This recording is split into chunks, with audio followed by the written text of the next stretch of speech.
जय श्री राम। आज जया एकादशी है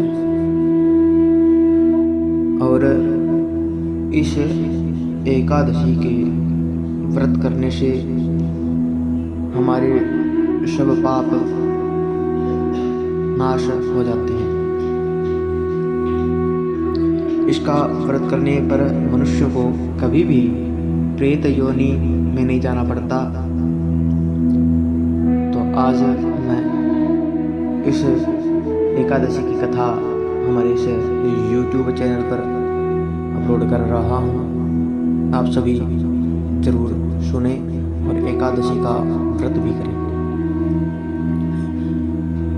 शांताकारं भुजगशयनं पद्मनाभं सुरेशं विश्वाधारं गगनसदृशं मेघवर्णं शुभांगं लक्ष्मीकान्तं कमलनयनं योगिभिर्ध्यानगम्यं वन्दे विष्णु भवभयहरं सर्वलोकैकनाथम्।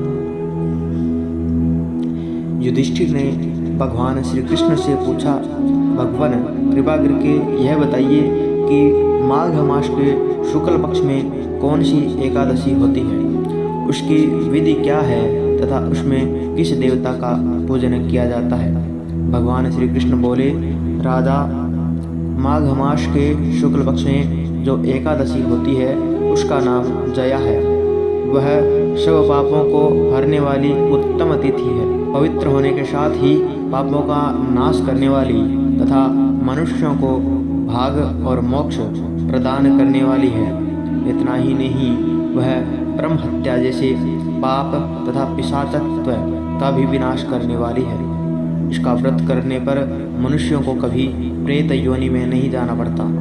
इसलिए राजन, प्रयत्न पूर्वक जया नाम की एकादशी का व्रत करना चाहिए। एक समय की बात है, स्वर्गलोक में देवराज इंद्र राज्य करते थे। देवगण पारिजात वृक्षों से युक्त नंदन वन में अप्सराओं के साथ विहार कर रहे थे। 50 करोड़ गंधर्वों के नायक देवराज इंद्र ने स्वेच्छानुसार वन में विहार करते हुए बड़े हर्ष के साथ नृत्य का आयोजन किया। गंधर्व उसमें गान कर रहे थे, जिनमें पुष्पदंत, चित्रसेन तथा उसका पुत्र ये 3 प्रधान थे। चित्रसेन की स्त्री का नाम मालिनी था। मालिनी से एक कन्या उत्पन्न हुई थी जो पुष्पवंती के नाम से विख्यात थी। पुष्पदंत गंधर्व का एक पुत्र था जिसको लोग माल्यवान कहते थे।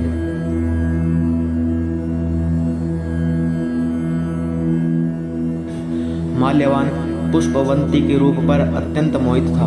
ये दोनों भी इंद्र के संतोषार्थ नृत्य करने के लिए आए थे। इन दोनों का गान हो रहा था। इनके साथ अप्सराएं भी थी। परस्पर अनुराग के कारण ये दोनों मोह के वशीभूत हो गए। चित्त में भ्रांति आ गई, इसलिए विशुद्ध गान न गा सके। कभी ताल भंग हो जाता था तो कभी गीत बंद हो जाता था। इंद्र ने इस प्रमाद पर विचार किया और इसे अपना अपमान समझकर वे कुपित हो गए। अतः इन दोनों को शाप देते हुए बोले, ओ मूर्खों, तुम दोनों को अधिकार है। तुम लोग पतित और मेरी आज्ञा भंग करने वाले हो। अतः पति पत्नी के रूप में रहते हुए पिशाच हो जाओ। इंद्र के इस प्रकार शाप देने पर इन दोनों के मन में बड़ा दुख हुआ। वे हिमालय पर्वत पर चले गए और पिशाच योनि को पाकर भयंकर दुख भोगने लगे।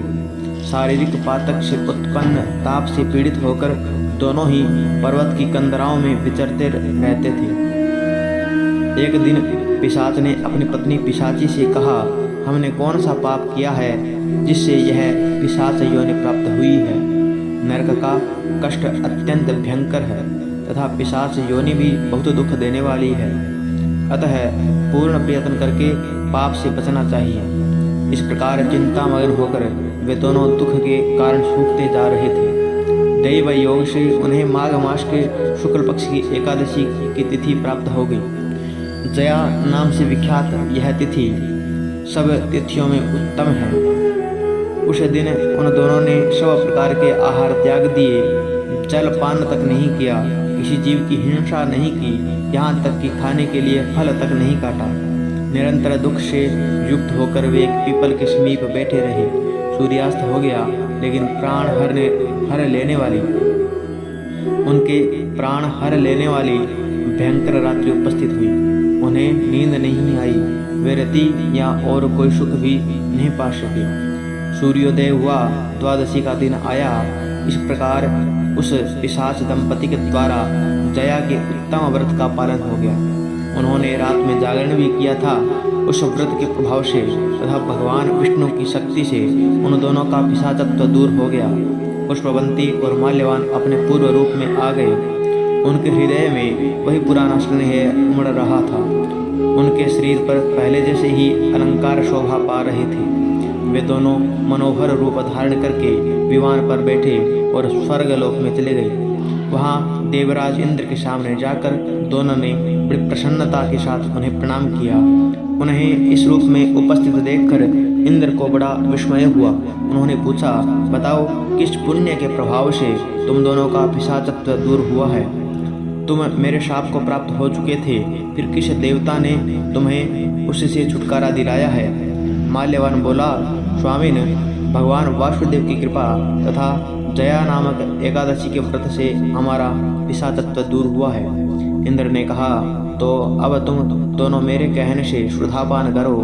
जो लोग एकादशी के व्रत में तत्पर होकर और भगवान श्री कृष्ण के शरणागत होते हैं, वे हमारे भी पूजनीय होते हैं। भगवान श्री कृष्ण कहते हैं, हे राजन, इस कारण एकादशी का व्रत करना चाहिए।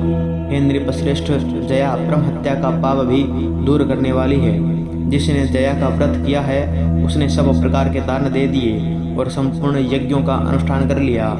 इस महात्म्य के पढ़ने और सुनने से अग्निष्ठ होम यज्ञ का फल मिलता है।